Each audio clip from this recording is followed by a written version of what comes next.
እንዲህ ዞራሉና አንቱ ትምህርት ተመረው ነው ያሉኝ። እንዲሁ ዝም ብለው እሺ እግዚአብሔር በሚያውቀው እኔ በጣም ነው በዚያን ሰዓት የተናደድኩ በጊዜው ማለት ነው። ትምህርት ተመራሉ ሲሉኝ ሐሳቡ እኔ ወዲያውኑ እንታል ሆንኩት። በቃ ከዛ ላይ ትንሽ በስጨታሉ። አሁን እነዚህ ሰውዬ የሙስሊም እምነት ተከታይ ሆነው የኛን እምነት ሊሰዱ ፈልገው ነው እንጂ እንዴት እንደዚህ ይሉኛል? እንዴት እንደዚህ ይጠይቁኛል?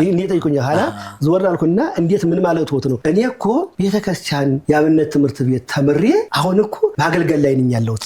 ቤተክርስቲያንም እያገለገልኩ ነው፣ ህዝበ ክርስቲያኑም እያገለገልኩ ነው። ለምን እንደዚህ ይሉኛል ስላቸው አይ አባ እኔ እኮ ዓለማዊ ትምህርት ነው ሲሉኝ ቀለለኝ። ፊቴ ኖርማል ሆነ። ይገርማል። በቃ ከዚያ በላይ አይ እኔ እኮ አልተማርኩም። ዘመናዊ በአገር ቤት የአብነት ትምህርት ነው እንጂ ቆሎ ዘመናዊ ትምህርት ቤት እንደኛ ላይ አይገባም።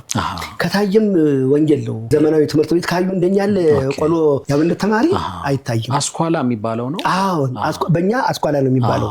እና የለም አልተማርኩም ስላቸው አሁን መማሪ ፈቀደልዎታል አሉኝ። አይ ከካሜል እሱ ይፈቀደልኛል። አሁን በዚህ እድሜ እንግዲህ ሽማግሌ ነኝ። በዚህ እድሜ እንደው ከልጆች ጋር ተቀምጬ እንደው ትንሽ አይከብድም ስላቸው ዝም ብለው ሄዱ። ምንም አላሉኝ። ቆይ የመጀመሪያ ትውውቃችሁ ያቀን ነው? ያ ነው ይችላል። ስለገረመኝ ነው። ምንም ከዛ በፊት እንደው ሰው አንድ ጉዳይ ከማውራቱ አስቀድሞ እንደ መግቢያ እኮ የሚጨዋወተው ነገር የለም። ስለ ትምህርት አላነሳችሁም? የለም። ስለ ትምህርት ጥቅም አልተወራም እንጂ እህል እየበላን እሳቸው ምዘው እዛችን ይችላል። ድንገት ዞር ብለው ተምረዋል። ከዛ በላይ ይሄ ዘመናዊ ትምህርት አልተማርኩም ስላቸው ይገባሉ። ምንም የሚል ነገር አልነገሩኝ። በጊዜው ተነስተው ሄዱ። ጠዋት የኛን ቤተክርስቲያን በሩን አንኳኩት። በሁለት የሚገርም ነገር ነው። የአር ቤተክርስቲያን ስከፍት እንደምታዋቸው ቁመታቸው መቼም ረጅም ናቸው። ዘንዶን ያህሉት ያለ በእውነት ድንቅጥ ያልኩት ምን ማድረጉ መጡ።